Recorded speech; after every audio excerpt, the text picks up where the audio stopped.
السلام عليكم متابعي قناة حلويات الماس، نتمنى تكونوا بخير. اليوم غادي نقدم لكم بريوش رائع جدا اقتصادي وبمكونات بسيطة كيجي رطب وخفيف لفطور الصباح.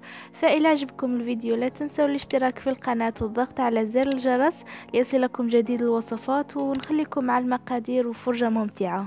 في المقادير سنحتاج 500 غرام من الدقيق، 4 غرام من خميرة الحلويات، سنحتاج أيضا ربع كاس من الزيت، ملعقة كبيرة خميرة فورية، ملعقة كبيرة حبة الحلاوة،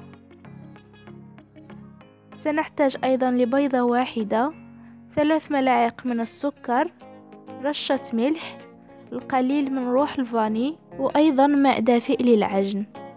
نبدأ على بركة الله. بسم الله. نأخذ إناء نضع فيه الدقيق اللي ضفت له 4 غرام من خميرة الحلويات أو نصف ساشي، ثم أضيف إليه السكر والملح، أخلط المكونات، ثم أضيف أيضا الزيت والبيضة وأخلط قليلا، ثم أضيف حبة الحلاوة والخميرة وروح الفاني،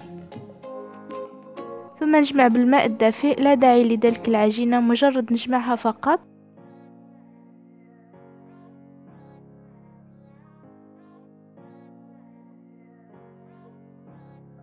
وبعد ما جمعتها كما كتشوفوا غادي نغطيها ونخليها تخمر في مكان دافئ. وبعد ما تضاعف الحجم ديالها بهذا الشكل غادي نحاول نخرج منها الهواء قليلا كما كتشوفوا بهذه الطريقة، وغادي نعمل منها كويرات متوسطة الحجم. كما كتشوفوا العجينة جات خفيفة جدا ولينة. غادي نحاول نشكلهم على شكل خبيزات طوال بهذا الشكل. كنرقق الجوانب اكثر كما كتشوفوا هكا كتجي. غادي نستمر بهذه الطريقه حتى كنكمل جميع الكميه اللي عندي، وغادي نديرهم في صينيه مدهونه ومرشوشه بالدقيق، ثم نمر هنايا نشرطهم 3 ديال الضربات بالموس ونخليهم يتخمروا مره اخرى واحد ربع ساعه. ومن بعد ما تخمروا غادي ناخذ صفر البيض ونضيف ليه قطره من الفاني. غادي ندهن به الخبيزات ديالي بهذا الشكل هذا، وغادي نمر هنايا غادي نرش الخبيزات ديالي بالزرارع. وكما كتشوفوا عندي هنايا الزنجلان، حبات البركه وزريعه الكتان، وهذا اختياري، ممكن تكتفوا غير بالزنجلان او اي حبوب كتحبوها. غادي نرشهم من الفوق بهذه الطريقه، وغادي ندخلهم الفران اللي سخنته من قبل على 180 درجه.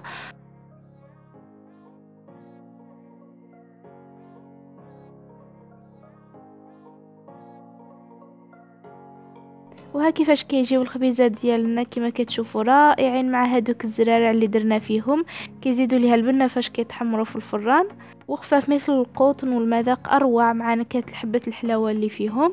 نتمنى تجربوهم وتنجحوا فيهم. فإلا عجبكم الفيديو خليوا لي لايك، خليونا نوصل الفيديو لاكبر عدد من اللايكات، واشتركوا في القناه الا مازال ما اشتركتوش، ونتلاقاو في فيديوهات قادمه ان شاء الله. الى اللقاء.